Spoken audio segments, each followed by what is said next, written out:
Lledr, rwy'n fan o fo, mae gen i'r siacet, mae gen i'r boots, a mae rhaid i fi dweud, so fe'n rhywbeth sy'n troi fi arno.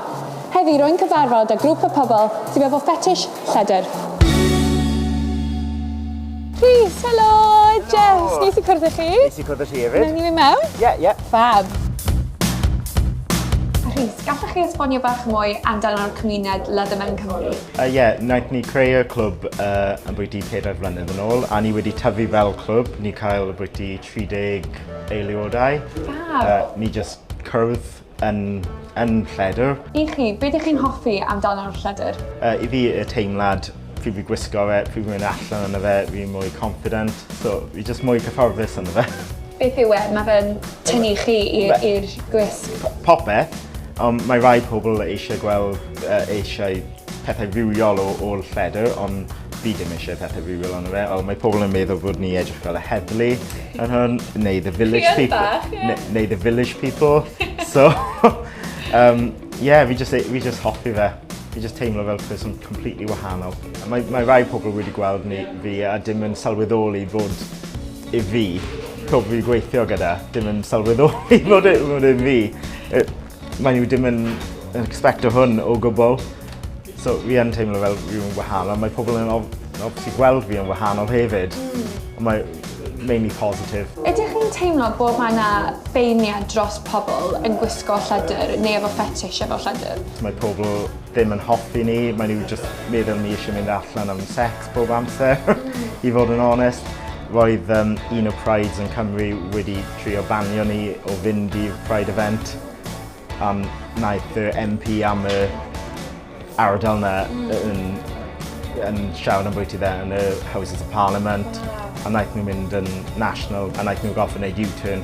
Efo hwnna, chymod, efo'r Pride event yn Cymru, ydych chi'n teimlo bod mae Cymru fel gwlad bach yn hen ffasiwn efo'i syniadau? Fi credu bod ei Prydain yn gyfan, I fod yn onest, dim just yn Cymru.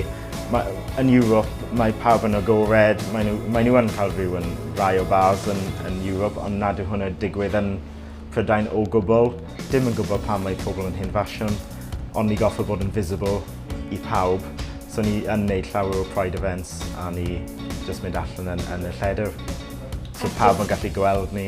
Mae bod yn agored ar dyna beth chi wedi wneud a croesawu pawb.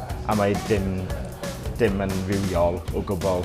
Fi ni just cerdded lawr y stryd yn hwn. So pa fath o reaction ydych chi'n cael pan chi'n cerdded lawr y stryd o bobl? Mae rai pobl yn just dim yn edrych arno ni. Mae nhw dim yn sylweddoli bod ni yna. Ond llawer o pobl yn just supportive o ni. A eisiau cael lluniau gyda ni hefyd.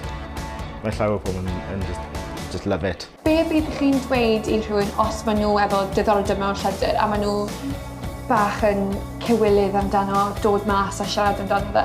Mae ni just gofod troi lan a just siarad gyda ni. Just yn jeans a shirt os mae nhw ddim eisiau dod yn unrhyw beth arall. Dim gofod dod yn lledr. Na.